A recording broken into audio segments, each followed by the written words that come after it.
The silver chalice was already at Princess Seraphina's lips when a voice shattered the sacred silence of the Luna trial. A voice that shouldn't exist, belonging to a wolf that shouldn't speak, coming from a face that shouldn't be seen. Stop. The word tore from my throat before I could stop it. Before sense could override instinct. Before I could remember that servants don't speak during the Luna trials. That Omegas especially don't speak. That someone like me, scarred, hooded, invisible, never, ever disrupts the most sacred ceremony in the werewolf world. But that scent. God, that scent. Wolfsbane. Unmistakable to anyone who'd survived it once. And I had. Barely. My hand shot out, knocking the chalice away.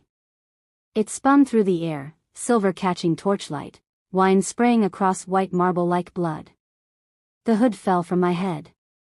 Silence crashed over the great hall like a physical thing. 200 wolves held their breath. I felt every eye turn toward me, felt the weight of their shock, their horror, their rage. But I only saw one set of eyes. Alpha King Kale Nightfang stood frozen at the altar, his hand still extended from where he'd been about to complete the bonding ritual. 6 feet 4 inches of pure dominant male, dark hair, darker eyes, a face carved from stone and shadow. Those eyes locked onto mine.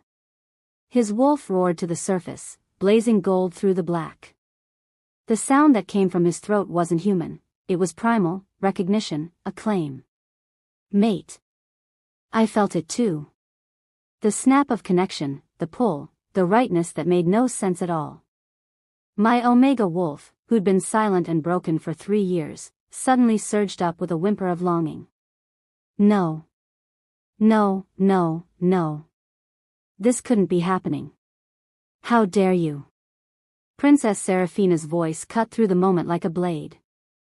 She stood there in her ceremonial white gown, blonde hair perfect, face twisted with fury. Guards. Seize that creature. She has disrupted the Luna trial. The punishment is death. The guards moved, but Kale's hand shot up. Stop. His voice was rough, barely controlled. His eyes never left mine, and I couldn't look away even though I wanted to. Even though every instinct told me to run. Your Majesty. Seraphina's voice dripped poison sweeter than the wolfsbane. The law is clear. No one may disrupt. She said stop. Kale's voice was harder now. Test the wine. What? The wine. Test it. Now. Lord Aldrich, the royal advisor, moved forward with careful steps. He was old, gray, careful. He'd seen 100 trials. Your Majesty, surely. Do it. The command in Kale's voice made every wolf in the room want to obey. Aldrich lifted the fallen chalice with shaking hands, sniffed the dregs, then pulled a vial from his robes. He added 3 drops of silver nitrate to the wine. It turned black. Gasps rippled through the crowd. Seraphina went pale. Wolfsbane, Aldrich breathed. Concentrated enough to kill within minutes. His old eyes lifted to me. She saved the princess's life. She ruined my bonding. Seraphina shrieked. The composure cracked, revealing something uglier beneath. This is a trick. A disruption. That Omega probably poisoned the wine herself too. To what? Kale's voice was quiet. Dangerous. To save your life? To reveal herself and risk execution? He moved toward me. Each step made my heart hammer harder. Made my wolf whine with want and terror. What's your name? I couldn't speak. My voice had disappeared along with my courage. Answer your king. That was Beta Marcus, Kale's second, his voice firm but not unkind. Rory. It came out as a whisper. Rory Ashenmane. Ashenmane? Aldrich's voice sharpened. The Ashenmane line died 3 years ago. The entire pack was slaughtered. I found my voice, though it shook. Yes. I'm all that's left. Kale was close now. Close enough that I could smell him, pine and smoke and night air. Close enough that my Omega wolf was screaming at me to submit, to present, to accept. Why do you wear the hood? I touched my face instinctively. The scars that ran from my temple to my jaw, pale and twisted. Omegas who survive wolfsbane, we don't heal the same. They said I was too ugly to be seen during sacred ceremonies. That my face would be an insult to the goddess. Something violent flickered in Kale's eyes. Show me the rest. Kale. Seraphina's voice was sharp. We don't have time for this. Someone tried to kill me. We need to find who. Show me. He wasn't talking to Seraphina. With shaking hands, I pulled down the collar of my servant's robe. The scars continued down my neck, across my shoulder. Wolfsbane burns, I said. 3 years ago. During the Ashenmane massacre.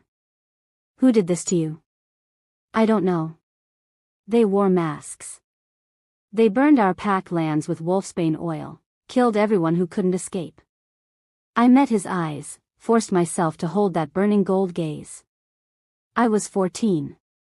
I hid in the root cellar. I survived. And became a servant. His jaw was tight. Omegas without packs don't have many options, Your Majesty. Stop calling me that. I blinked. But. My name. Use my name. I can't. You're the king. You're about to complete your bonding with the wrong wolf. The words came out harsh, final. He turned to face the assembled crowd, and I saw what it cost him. Saw the weight of duty and desire warring in every line of his body. The Luna trial is suspended. Chaos erupted. You can't. Seraphina surged forward. We're 3 hours from completion. 3 hours from sealing the alliance between our packs. If you don't complete the bond. Someone just tried to assassinate you during the most sacred ceremony in our world. Kale's voice cut through the noise. And my wolf has recognized his true mate. I'd say we have bigger problems than protocol. The Northern Pack will consider this a breach of contract. Lord Silas, Seraphina's father, stepped forward. He was big, scarred, dangerous. We had an agreement, Nightfang. Your crown for our allegiance. Our armies for your bloodline. And I will honor that agreement, Kale said. After we discover who tried to murder your daughter. Or would you rather I complete a bond while an assassin walks free in my court? That gave Silas pause. His eyes narrowed. You have 3 days. 3 days to find the culprit and complete the bonding. If you don't. He smiled, and it wasn't pleasant. We'll consider our options. It was a threat. A clear one. The Northern Pack was the largest military force in the territories. Without their alliance, Kale's rule would be vulnerable. Wars had started over less. Seraphina moved close to Kale, her hand on his arm possessive, practiced. We'll find who did this, my love. Together. As we were meant to. Her eyes found mine, and in them I saw death. Starting with questioning the scarred Omega who conveniently discovered the poison. Lady Rory saved your life, Beta Marcus interjected.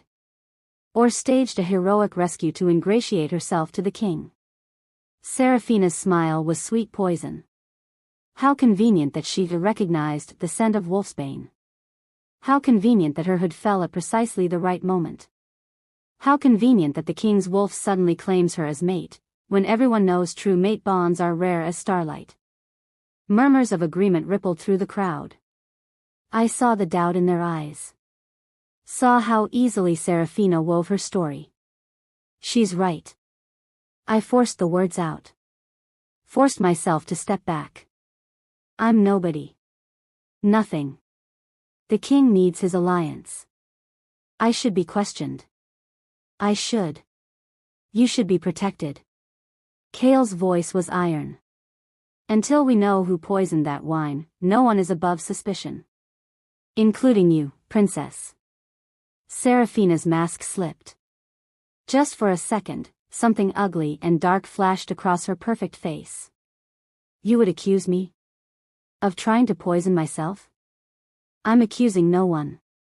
Yet. Chaol turned to Marcus. Lock down the palace. No one leaves. I want every servant, every guard, every noble questioned. Someone brought wolfsbane into my house, into a sacred ceremony. Someone will answer for it. And her? Seraphina pointed at me. What will you do with your supposed mate? Chaol looked at me, and the intensity in his gaze made me want to disappear. She stays close. Under guard. Protected. Protected or imprisoned? Lord Silas asked. Both, if necessary. Chaol's jaw was tight. If she's innocent, she's in danger from whoever wanted the princess dead. If she's guilty. His eyes never left mine. She'll face justice. Either way, she doesn't leave my sight. My wolf keened. Being close to him would be torture. Every instinct would scream at me to submit, to accept the bond, to give in to the pull that even now made my skin ache. But I'd survived worse than torture. Marcus, clear the hall. Aldrich, I want the royal physician and the poison master in my study within the hour. Silas, Seraphina, you'll be accommodated in the north wing under guard. For your protection. This is outrageous, Seraphina started. This is my kingdom. Chaol's alpha power rolled out, making every wolf in the room bare their neck in submission. Someone brought poison into my home. Into a sacred ceremony. Someone tried to commit murder in the goddess's name. Until I find out who, everyone is suspect. Everyone is contained. And everyone will cooperate. He turned to me, and his voice dropped. Just for me. Come. It wasn't a request. I followed because I had no choice. Because he was my king. Because my wolf was howling with need. Because everything I thought I knew had shattered the moment our eyes met. Behind us, I heard Seraphina's whisper to her father, 3 days. He has 3 days to complete the bond or the deal is off. And Lord Silas's response, 3 days for her to disappear.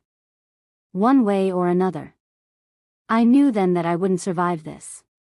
True mate or not, some chasms were too wide to cross. Some duties were heavier than desire. And some omegas were too broken to save, even by a king. Wanting to see what would happen next, subscribe to this channel to get to listen to more of our upcoming exciting stories. Click on the subscribe button now. Thank you. Chapter 2. The dungeons beneath the palace smelled like despair and old blood. I'd been thrown into a cell in the East Wing, not the worst section, where they kept the truly dangerous criminals, but not the comfortable holding rooms either. Just stone walls, iron bars, and a cot that had seen better centuries. The guard who'd escorted me down hadn't been cruel. He'd actually looked uncomfortable, avoiding my eyes as he locked the door. Orders, he'd muttered. King says you're to be held for questioning. That was 2 hours ago. Now I sat on the cot, knees pulled to my chest, trying to breathe through the panic that kept threatening to choke me. My wolf was whining constantly, a high-pitched keen of distress that only I could hear. She wanted her mate. She didn't understand politics or alliances or the fact that wanting something didn't make it yours. I touched my face, tracing the scars. 3 years of hiding beneath that hood, and in one moment of instinct, I'd destroyed everything. The careful invisibility I'd built. The safety of being no one. Stupid, I whispered.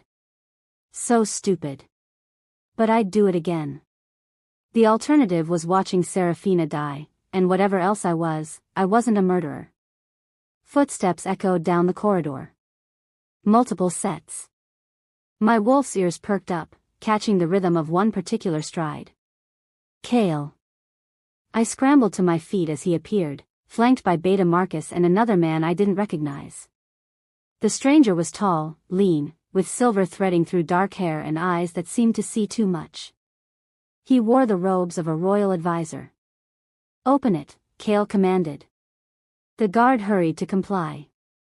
The cell door swung open, but Cale didn't enter.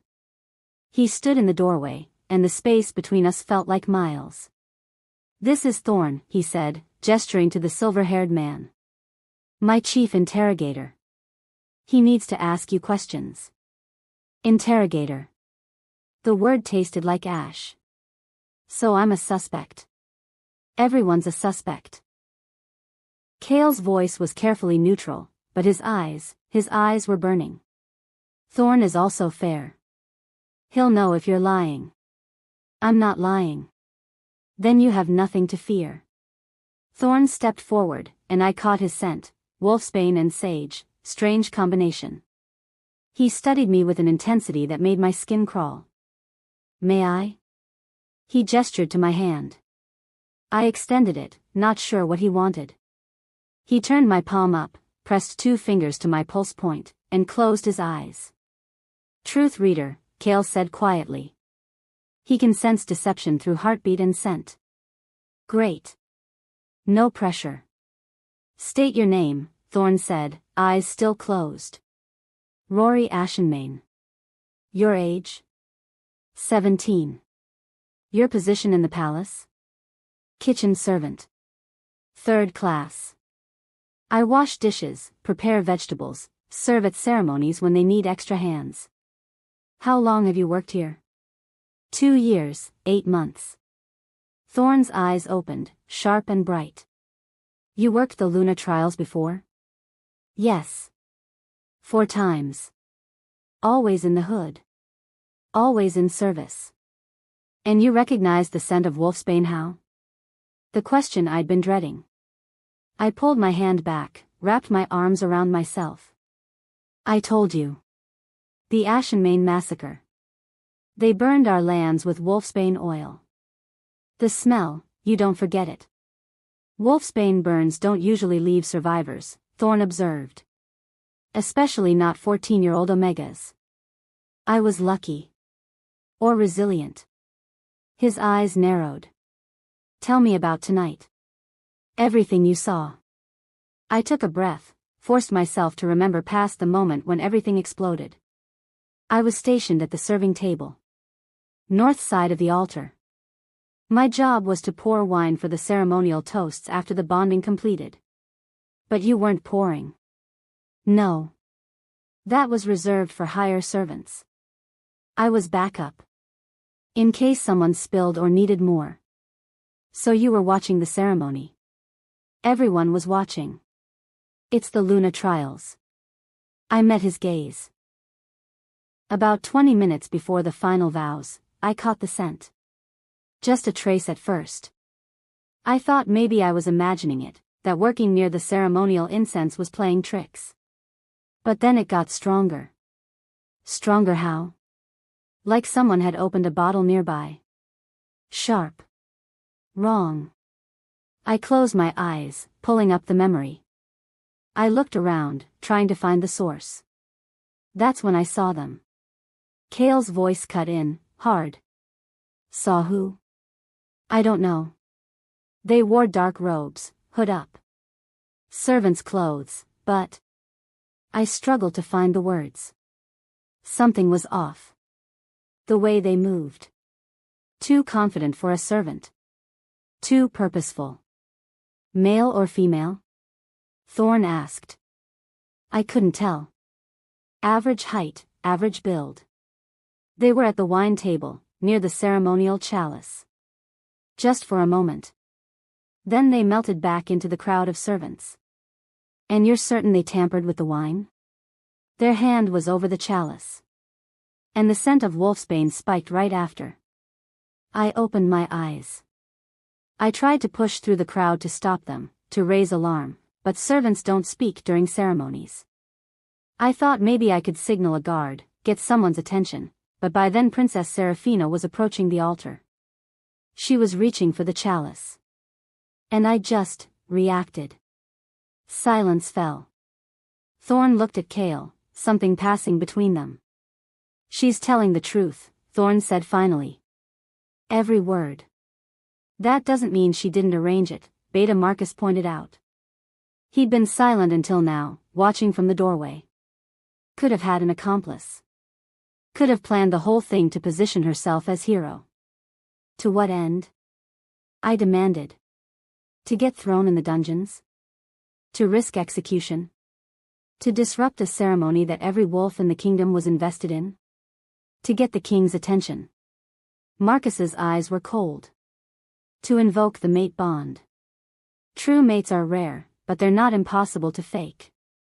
Not if you know the right magic. I don't know any magic. Your mother did.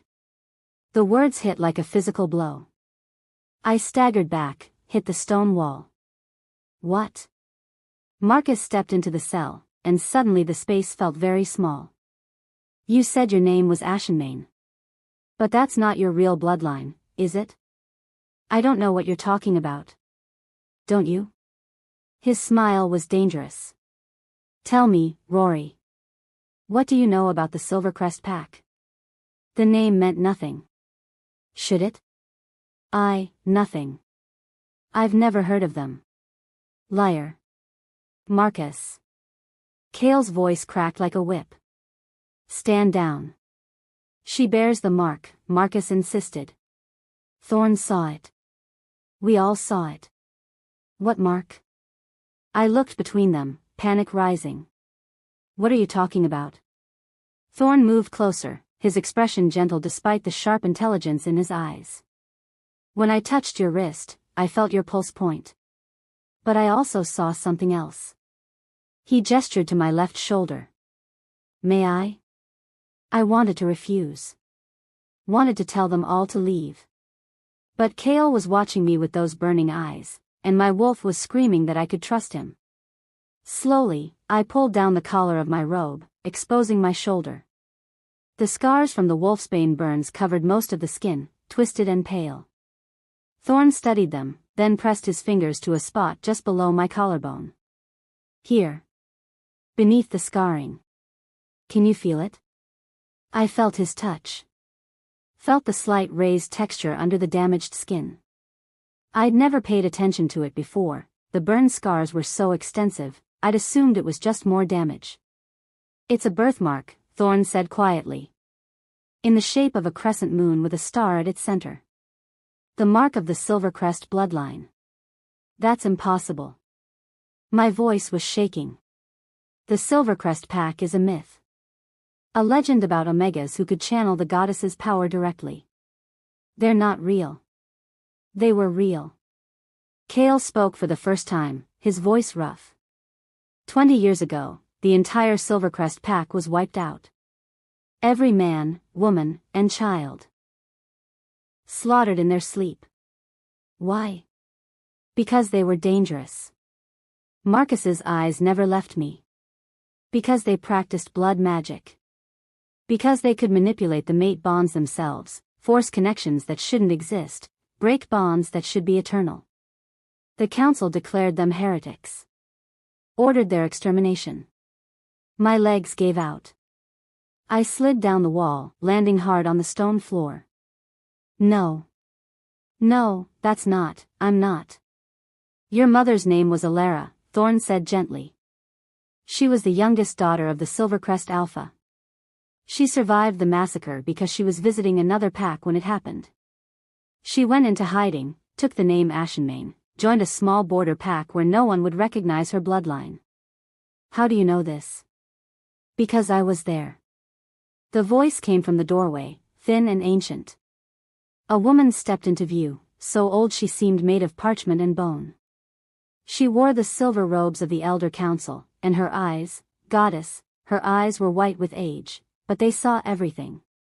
Elder Morgana, Kale said, surprised. I didn't summon you. No. But I felt the magic stirring. Felt the bloodline awakening.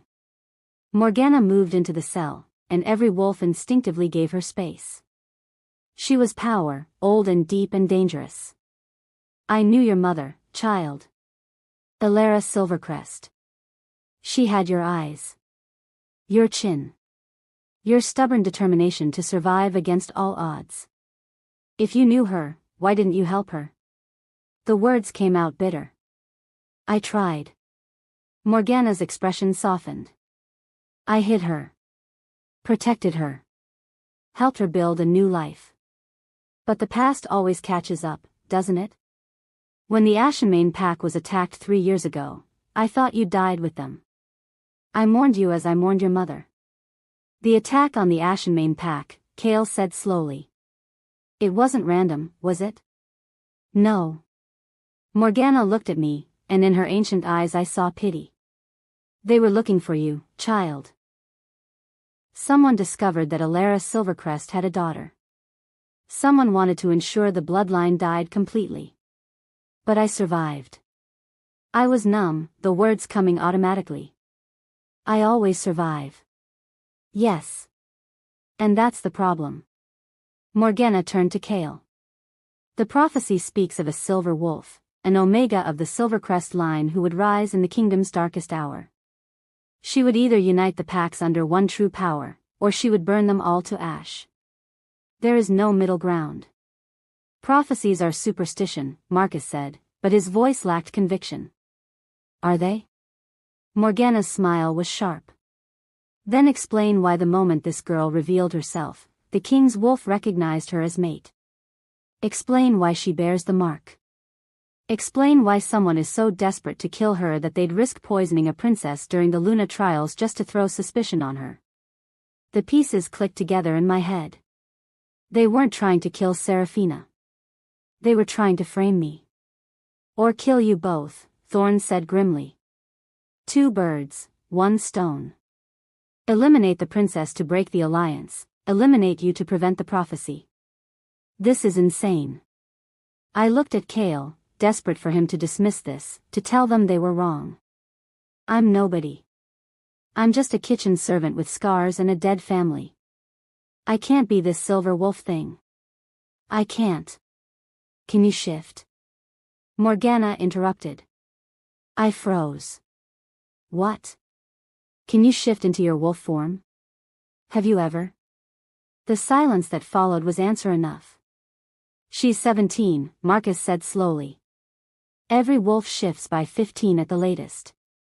Some as young as 12. I can't. The admission felt like failure. I've tried. My wolf is there, I can feel her, but I can't, she won't come out. She won't, Morgana corrected. Or she can't. What's the difference? Everything. Morgana looked at Kale. The Silvercrest wolves didn't shift like normal wolves, Your Majesty. Their wolves were different. Larger. More powerful. Touched by the goddess herself. If this child is truly Silvercrest, if she carries the bloodline undiluted, then her wolf might be too strong to emerge without a catalyst. What kind of catalyst? Kale's voice was dangerous. The kind that hasn't existed in 20 years. Morgana smiled, and it wasn't comforting. A true mate bond. Completed. Sealed. Only that kind of power could call forth a Silvercrest wolf. The words hung in the air like a death sentence. No, Seraphina's voice rang from the corridor, sharp with fury. Absolutely not. She swept into view, her father behind her, both their faces twisted with rage. You will not complete a bond with this creature, Seraphina spat. I don't care what birthmark she bears or what ancient bloodline she claims. We have a contract, Kale. An alliance. My pack's armies for your crown.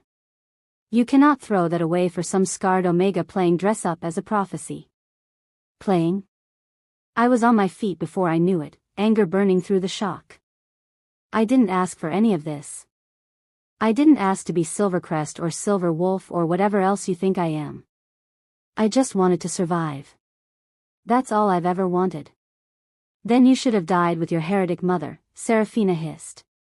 Kale moved so fast I barely saw it. One moment he was by the door, the next he was between us, his hand wrapped around Seraphina's throat. Not squeezing. Just holding. A warning. Careful, princess. His voice was arctic. That's my mate you're threatening. She's not your mate until you claim her, Lord Silas said coldly. And you won't. You can't afford to. Not if you want to keep your throne. Cale's hand dropped. He turned to face Silas, and the tension in his shoulders told me everything. Silas was right. A king couldn't choose an Omega servant over a political alliance. Not even for a true mate. Not even for a prophecy. Not even if it was killing him. 3 days, Cale said finally. I'll give you an answer in 3 days. 2, Silas countered. 2 days to find the assassin and make your choice. Complete the bond with my daughter, or lose our alliance. And our armies. And if war comes? Then it comes. Silas's smile was cruel. Though I doubt you'll last long. The Northern Pack isn't the only one who questions your rule, Nightfang.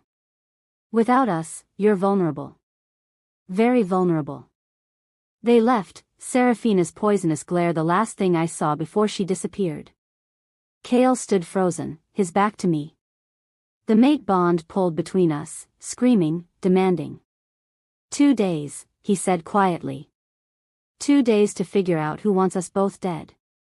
He finally turned, and the agony in his eyes made my heart crack. And 2 days to decide if a prophecy is worth a kingdom. Wanting to see what would happen next, subscribe to this channel to get to listen to more of our upcoming exciting stories. Click on the subscribe button now. Thank you. Chapter 3. The king's private quarters were nothing like I'd imagined. Not that I'd spent much time imagining them. Kitchen servants didn't dream about silk sheets and marble floors. We dreamed about enough food to fill our bellies and a day without burns from the ovens. But now, standing in the center of Cale's sitting room with its floor-to-ceiling windows overlooking the eastern mountains, I felt like I'd stepped into another world.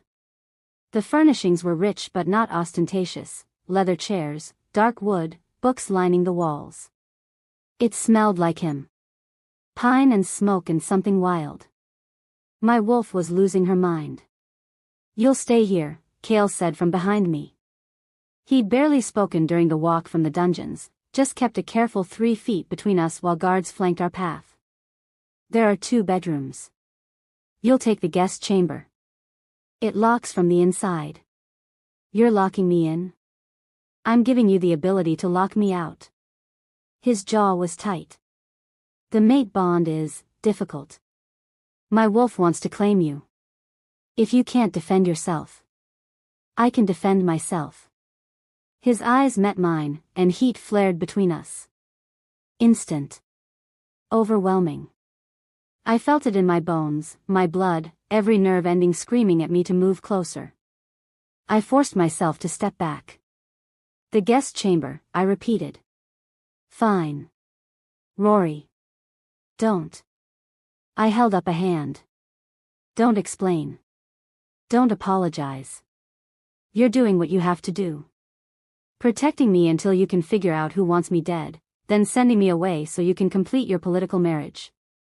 I understand. Do you? Yes. The lie tasted bitter. You're the king. You don't get to choose what you want. You choose what your kingdom needs. Something flickered in his eyes. Pain, maybe. Or relief that I wasn't going to make this harder than it already was. There are clothes in the wardrobe, he said quietly. Food in the kitchen. Anything you need, just ask. Guards are posted outside, but they're there to keep threats out, not to keep you prisoner. Until the 3 days are up. Until we find who's behind this. He moved toward the door, then stopped. Get some rest. Tomorrow we start investigating properly. Someone in this palace tried to commit murder. They'll answer for it. He left before I could respond. The door closed with a soft click, and I was alone. I stood there for a long moment, breathing in the scent of him that permeated everything, feeling my wolf's desperate whine for her mate. Stop it, I whispered. He's not ours. He can't be. But telling my wolf that was like telling my heart to stop beating. I didn't sleep. How could I? Every time I closed my eyes, I saw Chaol's face. Felt the pull of the mate bond like a physical ache. My mother's words kept echoing in my memory, words I'd forgotten until tonight. You're special, little star. More special than you know. Promise me you'll stay hidden. Promise me you'll never let them find you. I'd been 6. Old enough to remember her face, the fear in her eyes. Not old enough to understand why she was afraid. 2 years later, the Ashenmane pack burned. Now I knew it wasn't random. Knew that someone had hunted my mother, found her, destroyed everyone she loved just to make sure the Silvercrest bloodline ended. But I survived. Again. Maybe I was harder to kill than they thought. The sky was turning gray with pre-dawn light when I finally gave up on sleep. I moved to the window, pressed my forehead against the cool glass, and watched the kingdom wake. Somewhere out there, someone wanted me dead. Wanted Seraphina dead. Wanted to destroy whatever fragile peace Chaol had built. Why? The knock on the door made me jump. It's Marcus, came the beta's voice. The king wants to see you. Breakfast in his study. I looked down at myself, still wearing the servant's robes from yesterday, stained with wine and tears. I need to change. You have 5 minutes. I grabbed clothes from the wardrobe at random, soft leather pants, a simple tunic in deep green. No hood. My scars were on full display now, and there was no hiding anymore. Good. Let them look. Let them see what surviving cost. Chaol's study was organized chaos. Maps covered the desk, reports stacked everywhere, and 3 different people were talking at once when I entered. Thorn was there, silver hair gleaming in the morning light. Beta Marcus stood by the window. And a woman I didn't recognize leaned against the bookshelf, tall, muscular, with short dark hair and a captain's insignia on her uniform. Everyone stopped talking when I walked in. Rory. Chaol looked like he hadn't slept either. Dark circles shadowed his eyes, and his usual control seemed frayed at the edges. This is Captain Lyssa Thornwood. She leads my personal guard. Lyssa's eyes swept over me, assessing. Not hostile, exactly, but not friendly either. The Omega everyone's talking about. The Omega who saved the princess's life, Thorn corrected mildly. Or poisoned her in the first place. Lyssa pushed off from the bookshelf. We don't know yet. I didn't poison anyone. So you say. She moved closer, and I caught her scent, wolf and leather and something sharp. Protective. Possessive. Convenient that you recognized the wolfsbane. Convenient that your hood fell at just the right moment. Convenient that the king's wolf claims you're his mate right when he's about to complete a political alliance. Lyssa. Chaol's voice held warning. I'm just saying what everyone's thinking, Your Majesty. But she stepped back, jaw tight. Someone wants chaos in this palace. Someone wants to break the Northern Alliance. An Asgard Omega with a tragic backstory showing up claiming to be the king's true mate? That's a hell of a strategy. I'm not claiming anything. I didn't ask for this. No one ever does. Lyssa's eyes were hard. But here we are. Enough. Chaol moved between us, and I felt the weight of his alpha power settling over the room. We're not here to rehash suspicions. We're here to find answers. Thorn. The interrogator stepped forward, laying out a map of the palace on the desk. I've been investigating the wine preparation. The ceremonial chalice is filled exactly 1 hour before the Luna trials begin. It's kept in the sacred chamber under guard. Under whose guard? I asked. Mine. Lyssa's voice was clipped. My people. Hand-selected. I'd trust them with my life. But you weren't guarding it the entire time, Thorn said. The changing of the guard happens at sunset. There's a 15-minute window where the chamber is sealed but not actively watched. 15 minutes is enough, Marcus said grimly. If someone knew the schedule. Everyone knows the schedule. Kale dragged a hand through his hair. The Luna trials follow the same protocol they have for centuries. It's tradition. Tradition makes us predictable. I studied the map, seeing the palace with new eyes. Who has access to that chamber? The High Priestess, Thorn ticked off on his fingers. The King. The Beta. The Captain of the Guard. And any servant assigned to ceremonial duties. How many servants? 20. All vetted. All loyal. I was one of them, I pointed out. And nobody vetted my loyalty. They just gave me a hood and told me where to stand. Silence fell. She's right, Marcus said slowly. We don't vet the hooded servants. They're Omegas, considered too low status to be threats. We just use them. So our poisoner could have been any one of 20 servants, Kale said. Or someone who paid a servant to do it. Or someone who impersonated a servant. He looked at me. You said you saw someone. Dark robes, hood up. Could it have been another servant? I closed my eyes, pulling up the memory. Maybe. But the way they moved, it felt wrong. Too deliberate. Too confident. What about scent? Lissa demanded. You're an Omega. Your sense of smell should be sharp. It was. That's how I caught the wolfsbane. I opened my eyes. But I didn't get close enough to identify individual scent. Just darkness. And something metallic. Like blood, but not quite. Magic, Morgana's voice came from the doorway. The ancient elder swept in, her white eyes somehow seeing everything. You smelled magic, child. Blood magic, specifically. The Silvercrest specialty, Lissa said coldly. Yes. Morgana moved to the desk, her gnarled fingers tracing the map. Which means whoever poisoned that wine has knowledge of the old ways. Very few wolves still practice blood magic. It's forbidden. Make a list, Kale ordered. Everyone in the kingdom with known magical ability. We start there.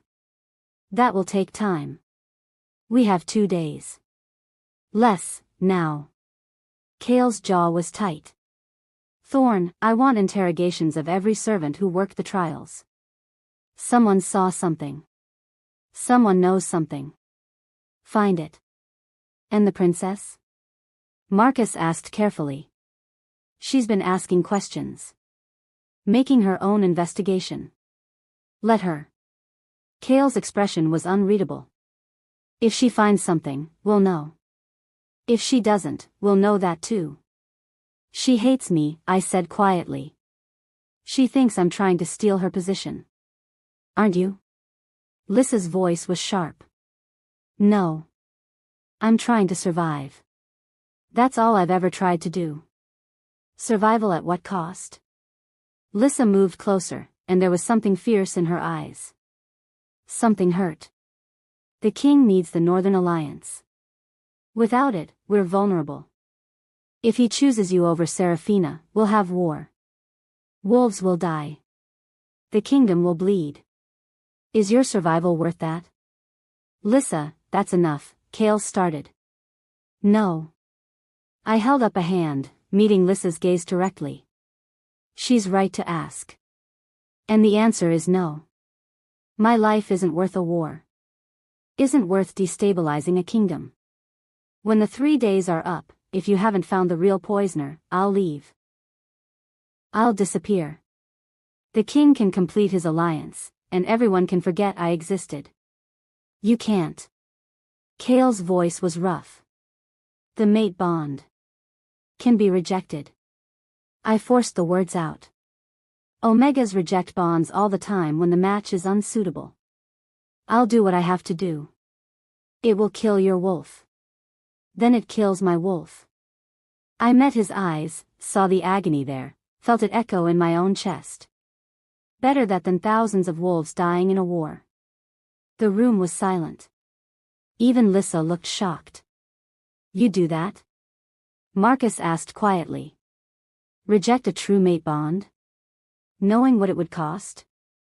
I've survived worse. Kale made a sound low in his throat, pain and rage and something like pride. No. We're not discussing this. We have 2 days to find the real culprit. That's what we focus on. And if we don't? Lissa pressed. We will. But his voice lacked conviction. The rest of the morning was a blur of reports and questions and dead ends. Thorne interviewed servants. Marcus coordinated with the guard. Morgana disappeared to consult her ancient texts about blood magic. And Kale. Kale stayed close to me. Too close.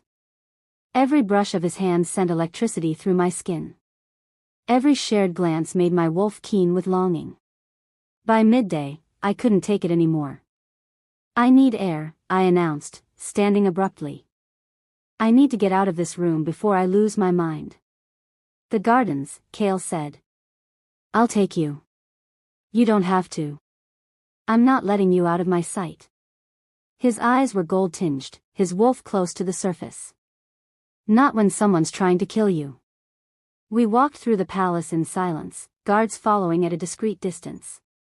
The gardens were beautiful, carefully manicured hedges, flowering trees, fountains that sang with falling water. And no one else around. They're avoiding us, I said quietly. The courtiers. The nobles. They don't know what to make of the situation. Let them avoid.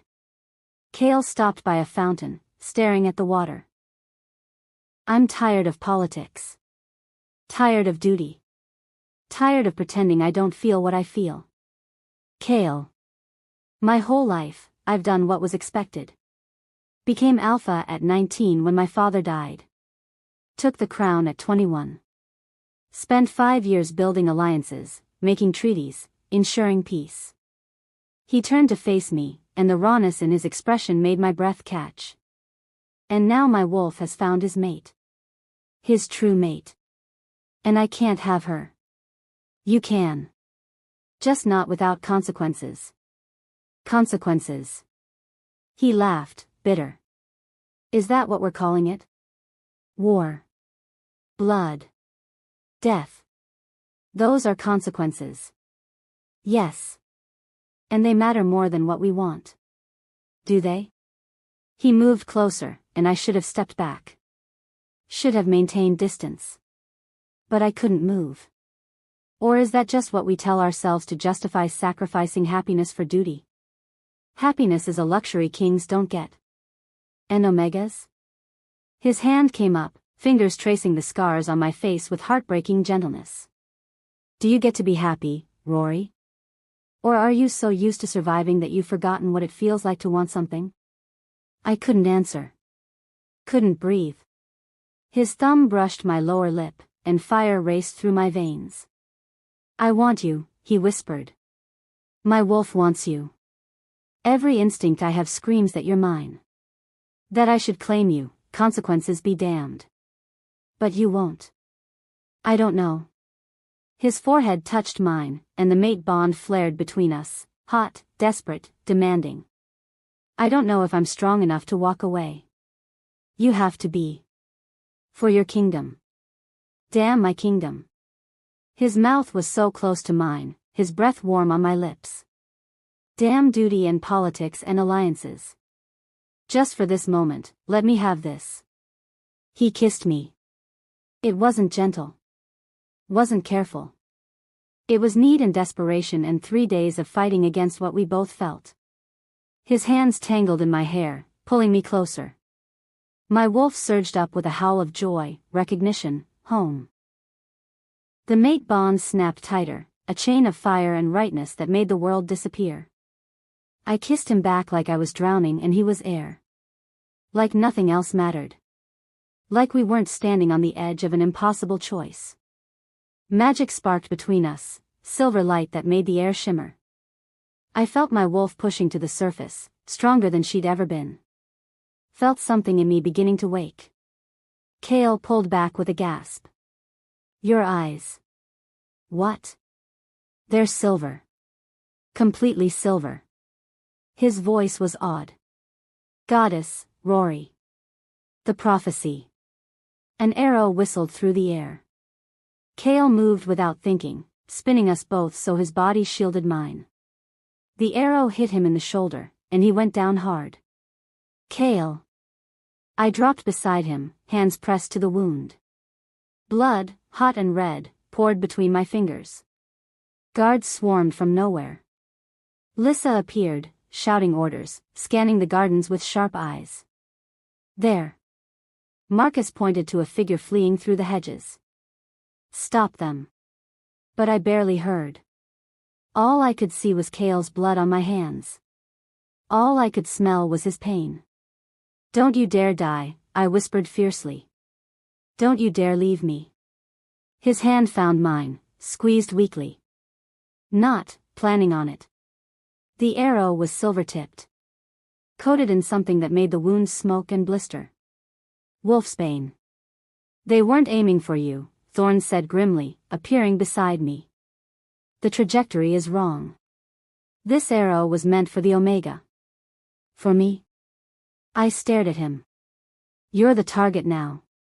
Marcus's face was grim. Someone wants the Silvercrest bloodline dead. And they're willing to kill a king to do it. Lyssa returned, breathing hard.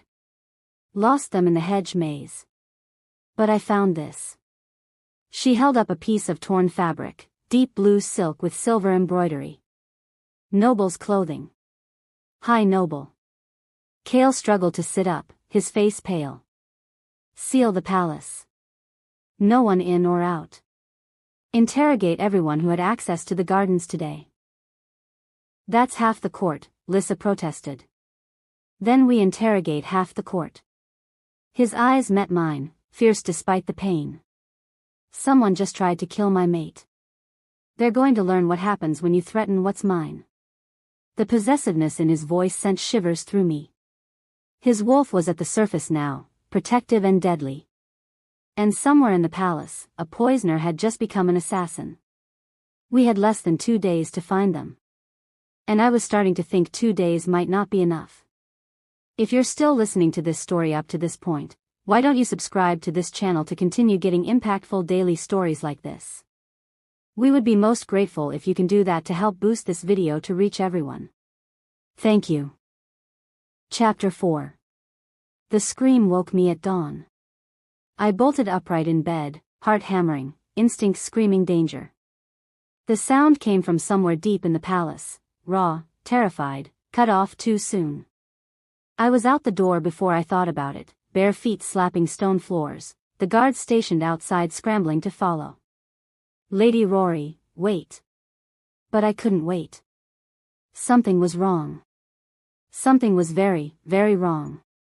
The scream had come from the elder's wing. I ran faster, following the scent of blood that was already thick in the air. Other wolves were converging, servants, guards, nobles drawn by the sound. We all arrived at Morgana's chambers at the same time. The door was open. The blood was everywhere. Don't look, someone said, but it was too late. I was already looking. Already seeing what was left of Elder Morgana sprawled across her sitting room floor. Her throat was torn out. Not cut. Not stabbed. Torn. Like claws had ripped through flesh and tendon and bone. But that wasn't the worst part. The worst part was the message she'd written on the floor in her own blood, fingers dragging through the pooling red as she died. The silver wolf carries the cure and the curse. Get her out of here. Chaol's voice, hard as iron. He appeared through the crowd, one arm still in a sling from yesterday's arrow, eyes blazing gold. Get everyone out. Now. Guards moved to comply, hurting the onlookers back. But Chaol's hand shot out, catching my wrist. Not you. Stay. The room cleared. Only Chaol, Marcus, Thorn, and I remained with Morgana's corpse. This happened less than an hour ago, Thorn said quietly, kneeling by the body. The blood still warm. And these marks. He gestured to the wounds. They're not clean. Whatever did this wasn't in control. It was frenzied. Savage. A wolf attack, Marcus said flatly. In the palace. Under our protection. Not just any wolf. Chaol crouched beside Morgana, his jaw tight. Look at the claw marks. They're too deep. Too wide. No normal wolf could do this kind of damage. What are you saying? I'm saying something unnatural killed her. Chaol stood, his eyes finding mine. Something corrupted. The word hung in the air like poison. Thorn moved around the room, examining everything with his sharp gaze. No signs of forced entry. She let her killer in. Knew them. Trusted them. Or they were powerful enough to bypass her wards, I said quietly. All eyes turned to me. Elder Morgana was one of the strongest magic users in the kingdom.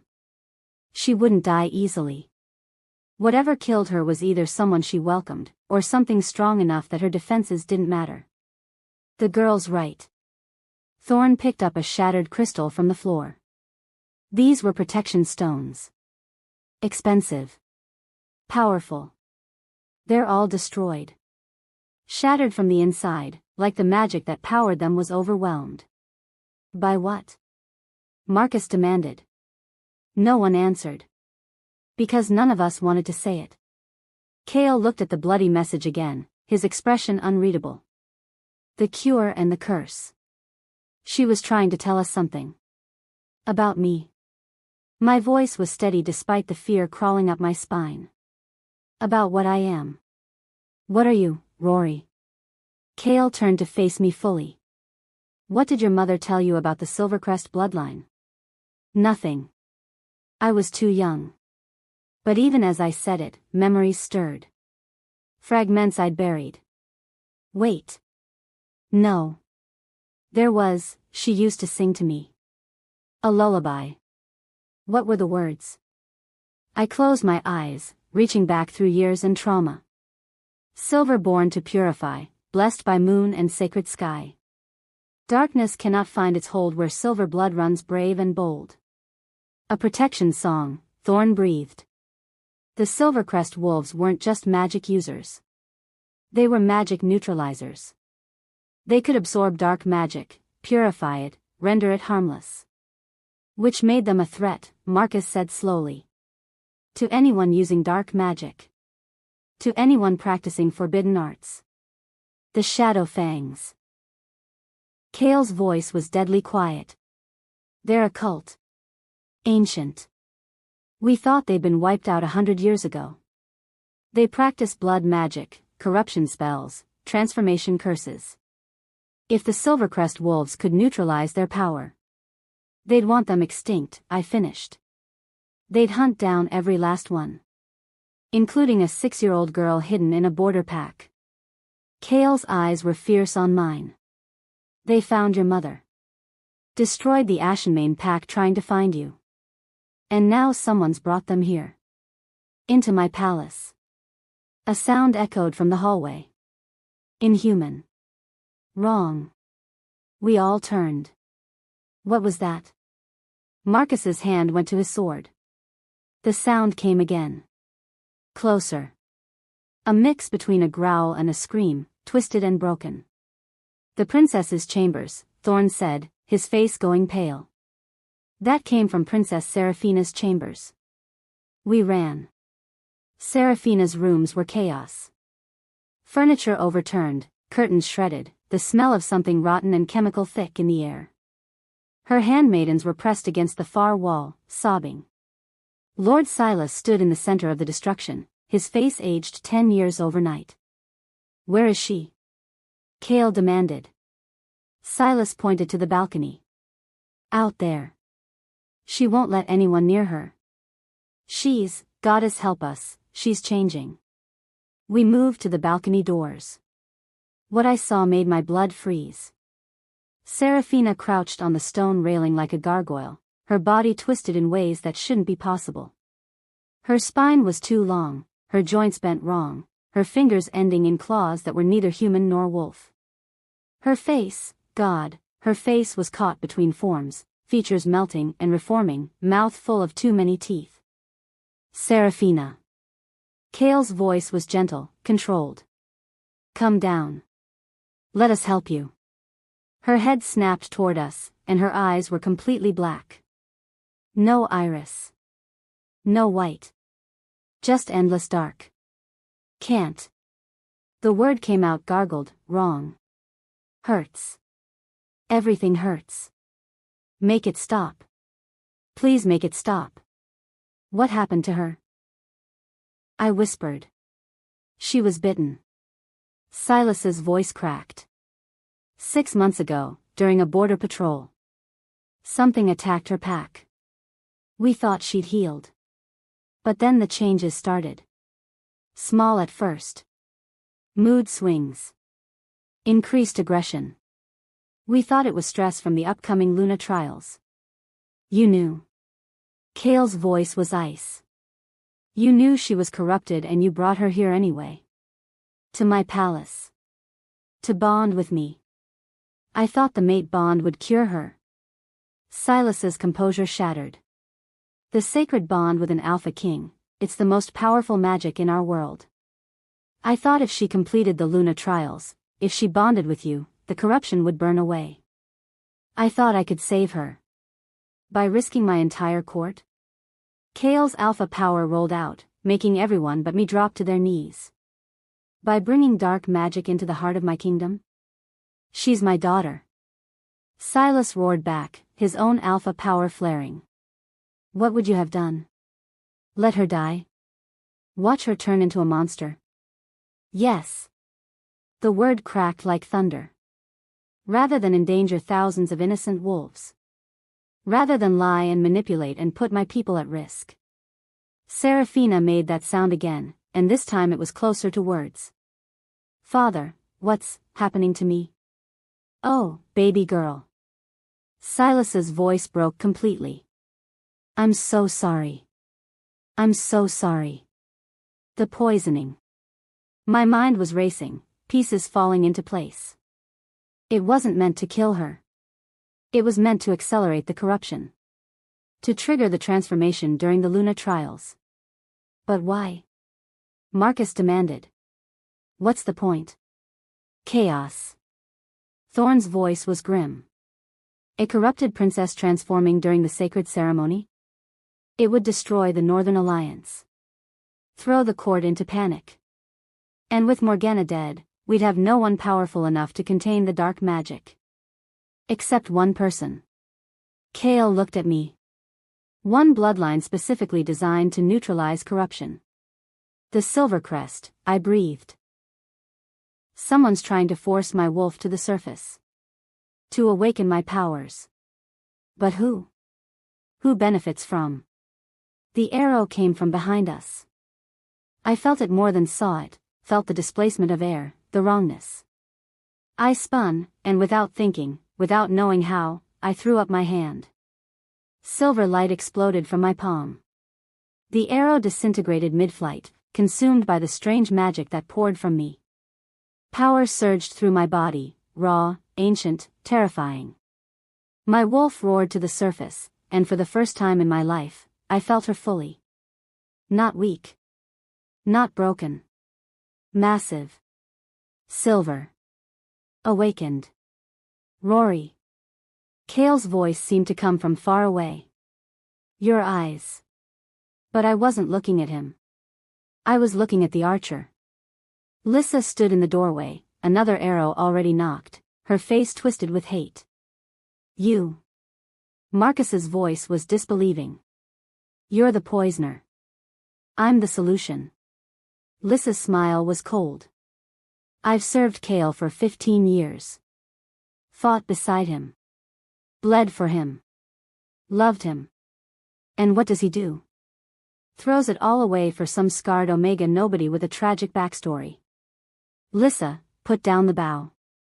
Kale's voice was deadly calm. Why? So you can complete the bond with her? So you can let her corrupt you the way the Silvercrest corrupted everyone they touched? Lissa's laugh was bitter. The Shadow Fangs told me the truth. Showed me what the Silvercrest really were. Not purifiers. Absorbers. They didn't neutralize dark magic, they consumed it. Stored it. Became living weapons of corruption. That's a lie, Thorn said sharply. Is it? Then explain why every kingdom that housed a Silvercrest wolf eventually fell. Explain why darkness followed them everywhere they went. Lyssa's eyes never left mine. She's not your salvation, Kael. She's your destruction. And I won't let her take you down. So you poisoned Seraphina, I said quietly. Power still hummed under my skin, waiting. Accelerated her corruption to force my awakening. I had to prove what you really are. Once everyone sees a Silvercrest wolf fully awakened, sees the corruption you carry, they'll demand your execution. And Kael will have no choice but to complete his bond with me. With you? Kael's voice was ice.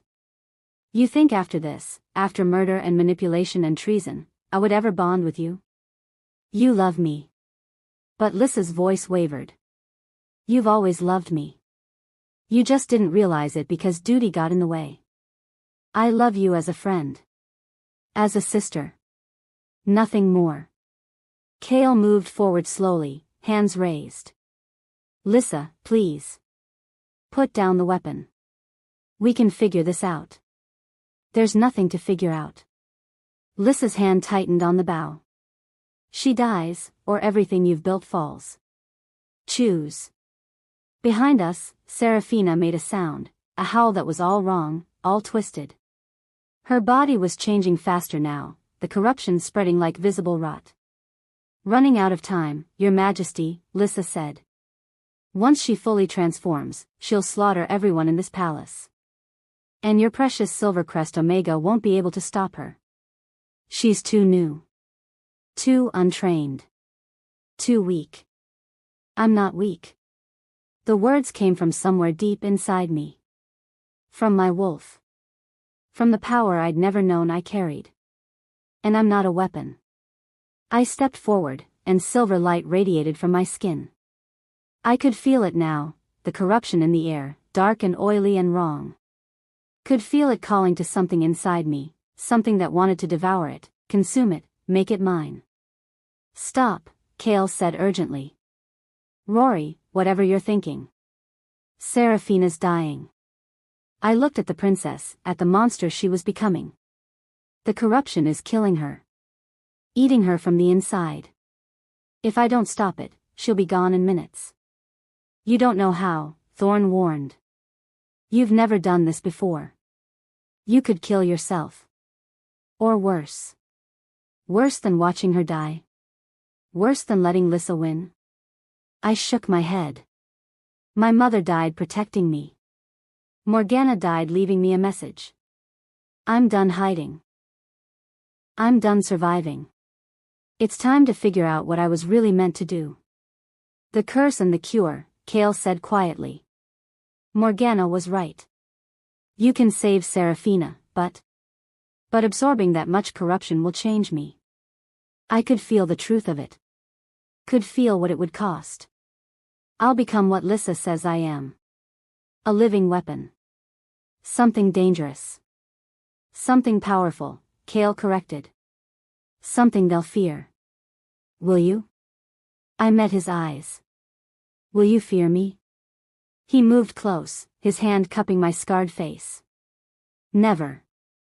I'll stand beside you. Whatever comes. The mate bond flared between us, acceptance, trust, something deeper than fear. How touching. Lyssa's voice dripped venom. The king and his monster. Too bad you won't live to enjoy it. She released the arrow. Kael moved to shield me, but I was faster. Silver light exploded outward, forming a barrier that consumed the arrow, consumed the dark magic coating it, consumed everything corrupt within 50 feet. Including the corruption inside Seraphina. I felt it rush into me, oily, wrong, screaming. It burned through my veins like acid, fought my wolf for dominance, tried to twist me the way it had twisted her. But my wolf was stronger. Silver and ancient and born to do exactly this. I absorbed the darkness. Neutralized it. Purified it. And in the process, I changed. My wolf surged fully to the surface for the first time. I felt my body shift, not into the small omega form I'd expected, but into something massive. Something that made the guards step back in shock. When I opened my eyes, I saw the world through silver. Saw the threads of magic that connected everything. Saw Lissa's corruption, not just in her magic, but in her soul. Saw the Shadow Fang mark branded into her spirit. She's marked, I said, and my voice came out layered, powerful. The Shadow Fangs didn't just recruit her. They claimed her. Body and soul. No. Kale's voice was anguished. Lissa, when? How long? Long enough. Lissa's face was resigned now. Accepting. Long enough to know I'd lost you. Long enough to learn the truth about your precious Silvercrest bloodline. Long enough to arrange for every Shadow Fang operative in the kingdom to converge on this palace. How many? Marcus demanded. More than you can fight. Lissa smiled. They'll be here within the hour. And they want only one thing. Her eyes found mine. The last Silvercrest wolf. Dead or captured. Either works. Then we fight, Kale said simply. You'll lose. Maybe. He looked at me, at my massive silver form, at the power radiating from my skin. Or maybe they've underestimated what a Silvercrest wolf can really do. On the balcony, Seraphina gasped. Her body was reforming, the corruption burned away, returning to her natural wolf shape. She collapsed, breathing hard, tears streaming down her face. What happened? You're cured, I said gently. The corruption is gone. You saved me. Seraphina's voice was small. Broken. After everything I said, everything I did, you saved me. I couldn't let you die. Even though I wanted you dead? Even though. Something shifted in Seraphina's eyes. Respect. Maybe even the beginning of understanding. But there was no time for reconciliation. From somewhere in the palace, horns began to blow. The warning signal. Attack. They're here, Lissa said. The Shadow Fangs. And they're bringing their corrupted wolves. Dozens of them. All twisted and wrong like Seraphina was. All hungry for silver blood. Then they'll get silver blood. I looked at Kale, at Marcus, at Thorn, at Seraphina struggling to stand. But not mine. Theirs. You can't fight them all, Lissa said. You're one wolf against an army. No. Kale moved to my side, his hand touching my silver fur. She's one wolf with a kingdom behind her. With a mate who'll die before letting anyone hurt her. With allies who'll stand when others fall. With a northern pack that owes her a debt, Silas said quietly, helping his daughter to her feet. My daughter's life. My honor. Consider it paid, Your Majesty. Whatever comes, we fight with you. And a former rival who knows what it means to be saved. Seraphina's voice was stronger now. I was wrong about you, Rory Ashenmane. Silvercrest. Whatever your name is. You're not trying to steal anything. You're trying to protect everything. The horns blew again. Closer. Lock her up, Kale ordered, gesturing to Lissa. We'll deal with her treason later. Right now, we have a war to win. You'll lose, Lissa said again as guards seized her. But her voice lacked conviction. Because she could see what I'd become. What I was still becoming. The cure and the curse. The silver wolf, finally awakened. And the Shadow Fangs were about to learn why my bloodline had been hunted to extinction. Not because we were weak. But because we were terrifying. If you're still listening to this story up to this point, why don't you subscribe to this channel to continue getting impactful daily stories like this? We would be most grateful if you can do that to help boost this video to reach everyone. Thank you. Chapter 5. The first wave hit at sunset. They came through the eastern gates like a nightmare made flesh, corrupted wolves, their bodies twisted wrong, eyes black as pitch, movements jerky and unnatural. Behind them, hooded figures chanted in a language that made my ears bleed, dark magic rolling off them in visible waves. The Shadow Fangs had brought an army. Archers. Kale's voice rang across the battlements. Silver-tipped arrows. Aim for the heart. Don't let them reach the walls. Arrows flew. Some found their marks. The corrupted wolves fell, but they didn't die. They kept moving, kept crawling, kept coming. They're reanimated, Thorn said grimly from beside me. Dead things puppet by dark magic. You can't kill what's already dead. Then we burn them. Marcus gestured to the fire pits being lit along the walls. Oil and flame. It's the only way. But there were too many. For every corrupted wolf that fell, 3 more took its place. The chanting grew louder, the dark magic thicker. I could feel it pressing against my skin, trying to find a way in. My wolf snarled, silver light pulsing beneath my fur. I can stop them, I said. I can absorb the magic animating them. You'll kill yourself. Kale's hand fisted in my silver fur. That much corruption at once, Seraphina's dose nearly destroyed you, and she was one wolf. That's an army. Then I'll die fighting instead of watching. No. The word came out as a command, an alpha's order. But his eyes were terrified. I won't lose you. Not now. Not when I just found you. You won't lose me. I touched my nose to his hand, felt the mate bonds sing between us. Trust me. Trust what I was born to do. Before he could argue, a scream split the air. Not from the battle. From inside the palace. We all turned. The sound came again, that twisted, wrong howl that could only mean one thing. Seraphina. Silas's face went gray. No. No, I cured her. Rory cured her. She was healed. The corruption I absorbed from her, I said, horror dawning. It's still inside me. And the dark magic from the Shadow Fangs is calling to it. Waking it up. Can you contain it? Thorn demanded. I'm trying, but... Another scream. Closer. Followed by the sound of splintering wood and terrified shouts. She's in the Great Hall, Marcus said. If she gets to the civilians sheltering there. He didn't finish. Didn't need to. Kale looked at me, then at the battle raging beyond the walls, then back to me. The weight of the choice was written across his face. Save the kingdom by defending the walls, or save the innocent inside by stopping Seraphina. He couldn't do both. But I could. Go, I told him. Stop the Shadow Fangs. I'll handle Seraphina. You can't face her alone. I'm the only one who can. I pulled away from him, felt the physical pain of separation.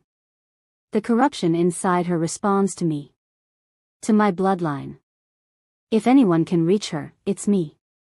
And if you can't? Then I'll do what needs to be done. I held his gaze. I'll absorb it all. Every drop of darkness in her. Even if it kills me. Rory. You're a king, Kale. Your kingdom needs you. I touched my muzzle to his face one last time. But I need you to trust that I'm strong enough for this. That I'm not just some broken Omega who got lucky. I'm Silvercrest. This is what I was made for. The mate bond flared with his anguish, his pride, his love. Come back to me, he said hoarsely. Whatever it takes, come back. I will. I promise. I ran before he could stop me, before I could change my mind, my massive silver form moving through the palace corridors like moonlight given shape. Behind me, I heard Kale's roar as he turned back to the battle. Heard him rallying his wolves, calling them to defend their home. And ahead of me, I heard Seraphina's screams. I found her in the Great Hall. The civilians had already fled, smart, leaving only overturned benches and the smell of fear. Serafina crouched in the center of the room, her body caught between forms again, corruption spreading like black veins beneath her skin. Hurts, she gasped when she saw me. Everything hurts. I thought you fixed me. I thought. The corruption isn't gone, I said gently, my wolf form allowing me to speak. I absorbed it. Pulled it into myself. But dark magic doesn't just disappear.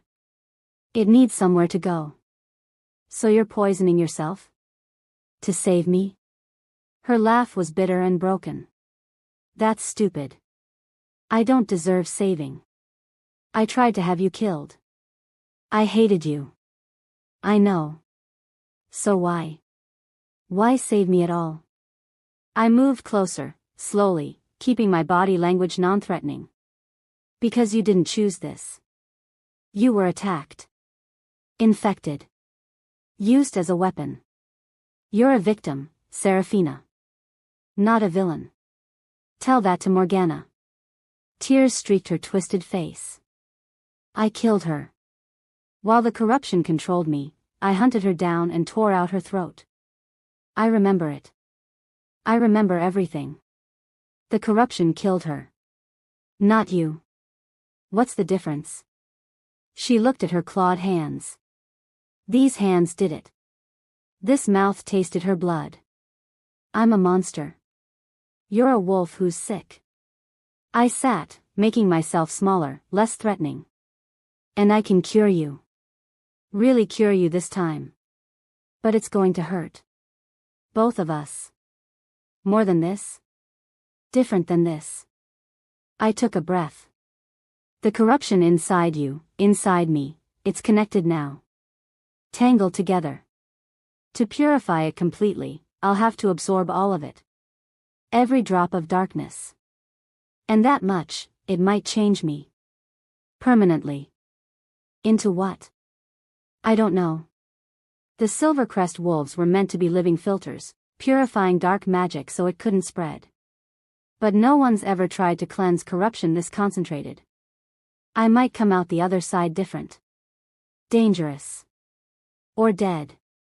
Or dead, I agreed. Serafina stared at me with those black eyes. Why would you risk that? For someone who wanted you executed? Because it's the right thing to do. I held her gaze. And because I understand what it's like to be scared. To be scarred. To have everyone look at you like you're broken.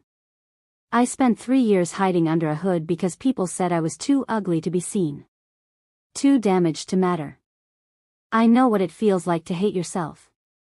Something shifted in her expression. Understanding. Connection.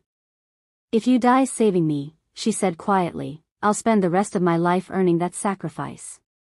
Then don't let me die. I moved closer, close enough to touch. Fight with me. From the inside. Help me find every piece of corruption and burn it away. How?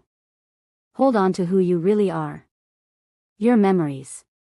Your love for your father. Your honor as the Northern Pack's heir. Use it as an anchor while I work. Serafina closed her eyes, and when she opened them, there was determination beneath the darkness. Okay. I'm ready. I wasn't sure I was ready. Wasn't sure anyone could be ready for this. But I didn't have a choice. I pressed my forehead to hers, and let my power flow. The corruption hit me like a tidal wave. It was worse than before, concentrated, ancient, hungry. It poured into me, through me, trying to drown everything I was. I felt my wolf struggle, felt the silver light inside me flicker and dim. No. Not like this. Not without a fight. I dug deeper, found the core of what made me Silvercrest. Found my mother's lullaby, Morgana's sacrifice, Kale's faith in me. Found every moment of survival, every scar earned, every time I'd refused to break. And I pulled. The corruption screamed. It didn't want to be purified, didn't want to dissolve. It fought back with memories, showing me Serafina tearing out Morgana's throat, showing me my mother burning, showing me Kale choosing duty over me. Lies. Fears. Weapons designed to make me let go. I held on tighter. Rory. Seraphina's voice, thin and desperate. It's too much. You're burning out. Stop. Can't stop. The words came out strangled. Almost there. Almost. Something inside me shifted. The corruption that had been fighting suddenly inverted, turned in on itself, began consuming its own darkness. And at the center of that void, something new emerged. Not light. Not darkness. Balance. Silver and shadow, woven together, purified into something that had never existed before. I opened my eyes. Seraphina knelt before me, gasping, her body returned to its natural wolf form, beautiful, whole, uncorrupted. The black veins were gone. The twisted joints straightened. She was healed. But I looked down at my paws. They were still silver, but now threaded with veins of shadow. Not corruption. Something else. Something controlled. What happened to you? Seraphina breathed. I don't know. I felt different. Powerful in a way that scared me. The corruption, I didn't just purify it. I transformed it. Made it part of me. Is that bad? I don't know, I said again. The doors burst open. Kale stormed in, blood-splattered and wild-eyed, Marcus and Silas behind him. They'd been fighting, I could smell the death on them, see the exhaustion in every line of their bodies. Rory. Kale's voice cracked with relief. He shifted mid-stride, his human form allowing him to pull me, still in my massive wolf shape, against his chest. I felt the bond go dark. I thought I'd lost you. I'm here. I'm okay. You're not okay. He pulled back, seeing the shadow-threaded silver of my fur. What did you do? What I had to do. I shifted then, my human form emerging for the first time since the transformation. I felt it immediately, the difference. The power that hummed beneath my skin. I saved her. They all turned to look at Seraphina, who stood on shaking legs, tears streaming down her face. Daughter? Silas's voice was tentative, afraid to hope. I'm me again, father. She moved to him, let him pull her into a crushing embrace. Really me. The corruption is gone. How? She absorbed it. Seraphina looked at me over her father's shoulder. All of it. Should have killed her. Should have destroyed her. But she's Silvercrest. She's something else entirely now. The prophecy, Thorn said quietly. He'd appeared in the doorway, holding an ancient scroll. I found this in Morgana's chambers. The complete text. The part she never showed us. He unrolled the parchment, and we all read the words written in silver ink. The silver wolf will rise in darkness, carrying the cure and the curse. She will absorb the corruption of the age, transforming it into power. She will unite the packs under one banner, or she will watch them burn. The choice will be hers alone. And her choice will echo through eternity. Unite or destroy, Marcus said slowly. That's the prophecy. She's supposed to choose. I already chose. My voice was steady. I choose to heal. To protect. To use this power for good. And if the power corrupts you? Silas asked carefully. If carrying that much darkness changes who you are? Then I'll have my mate to remind me. I looked at Kale, saw the absolute trust in his eyes. And my pack to keep me grounded. And wolves like Seraphina who I saved, who will hold me accountable. The Shadow Fangs, Seraphina said suddenly. The battle, what happened? We drove them back. Kale's smile was grim. Between the fire and the silver arrows and Rory's display of power that scared them shitless, they retreated. We've captured 3 operatives.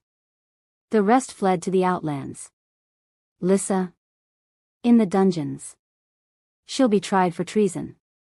His jaw tightened. And then vanished. I can't kill her, we were friends once, but she can never return. I'm sorry, I said quietly. I know she meant something to you. She meant less than she thought she did.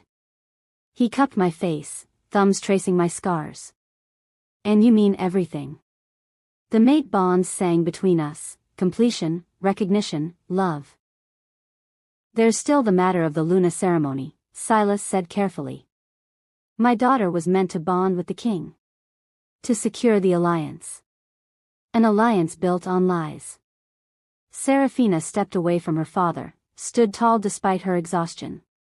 I hereby abdicate from the Luna trial. I'm not the king's mate. I never was. And I won't force a bond that the goddess didn't intend. Seraphina, Silas started. No, father. This is my choice. She looked at Chaol. I'm grateful you would have honored our contract. Grateful you tried to help me even after everything. But Rory saved me. Risked everything for me. She's more worthy of standing beside you than I ever was. You're worthy of your own choice, I said. Your own life. Free from corruption and forced bonds and political schemes. Then I choose to go home. She smiled, and it was genuine. To heal.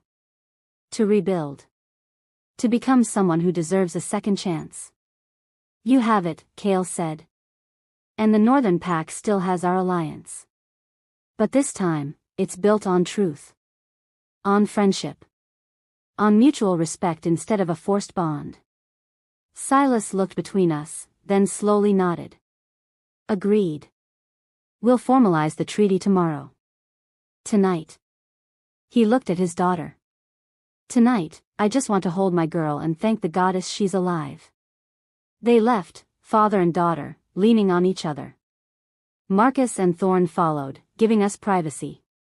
Chaol and I stood alone in the great hall, mate bond humming, exhaustion pulling at us both.